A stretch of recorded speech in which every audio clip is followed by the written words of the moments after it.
Anthropic just passed OpenAI in revenue. Google bet $40 billion on the rival it competes with, and the Pentagon picked a side. This is your AI News in 5 by the AI Report. My name's Liam Lawson. Let's jump into things.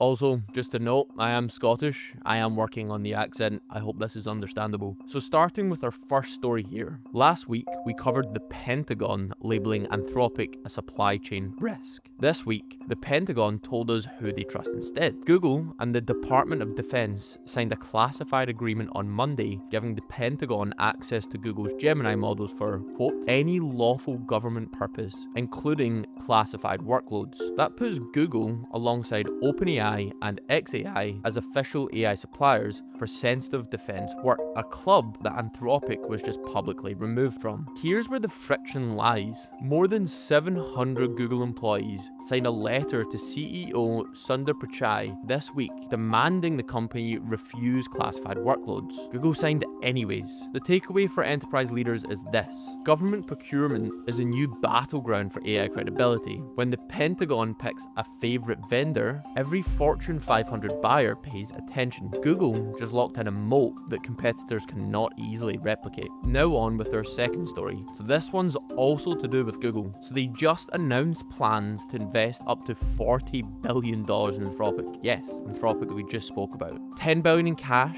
now at a $350 billion valuation, with another $30 billion tied to performance milestones. Google Cloud is also committing 5 gigawatts of compute capacity to Anthropic over the next 5 years. Here's what makes this strange.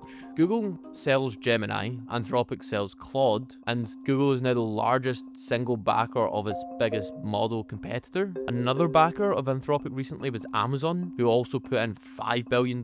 So with them combined together, Anthropic is now expected to spend over $100 billion on compute over the life of these agreements, which means the era of independent frontier labs is collapsing, and now we have two camps. Microsoft funds OpenAI, Google and Amazon fund Anthropic. If you're building on these models, your stack is no longer a technology decision, it's a geopolitical one. On with our third story. Meta just reported first quarter revenue of $56.3 billion, up 33% year over year. This is the company's fastest growth since 2021. What you need to know is that their earnings per share beat the expectations, but the stock still fell 7% the next day. Now, what could the reason behind this be? Well, Meta raised its 2026 capital expenditure guidance to $125 to $145 billion, up from the previous range. Investors flagged what one analyst called the asymmetric risk of superintelligence spending. This is all pretty confusing, so what's the translation here? Wall Street is no longer giving big tech a free pass on AI capex. Even when the earnings hit, even when the growth is the best in 5 years, the market is now pricing in the risk that this spend never pays back. So what is the takeaway here for you if you're an operator? The era of unconstrained AI infrastructure spending is close to ending, maybe. If I were you, I'd expect tighter scrutiny on every AI line item in your own budget over the next 2 quarters. The vibe has shifted slightly. On with our fourth story. OpenAI has just introduced Workspace Agents in ChatGPT, a successor to custom GPTs that runs continuously in the cloud and plugs directly into Slack, Salesforce, and other tools.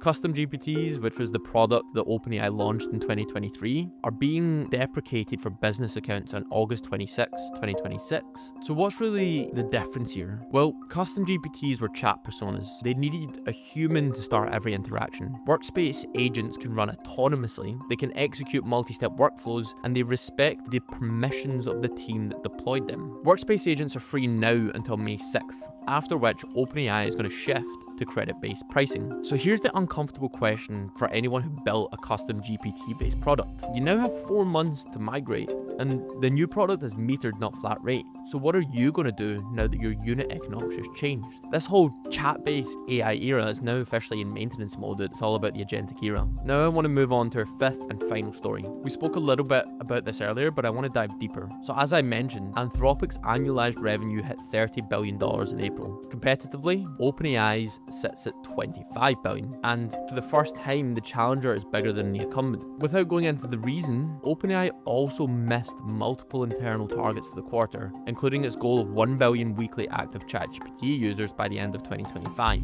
Furthermore, OpenAI are expected to burn through $25 billion in cash this year against a $30 billion revenue target. Here's where it gets interesting. Anthropic's revenue grew 30 times in 15 months. This is not just a competitive shift, that is a repricing of the entire frontier lab category. Basically, it shifted a lot. I remember 2 years ago, OpenAI was the biggest on the market, and now everyone I speak to in B2C and B2B is talking about Anthropic. But we also have to deal with model hallucinations, people tightening our token usage, and other models like Perplexity or Google's Gemini. So I'm curious from you, the listener, what do you choose? What do you work with and why? That was your AI News in 5 by the AI Report. My name's Liam Lawson. I'll see you next week. If this hit for you, subscribe and share it with one person who needs to hear this. New episodes every week. See you on the next one.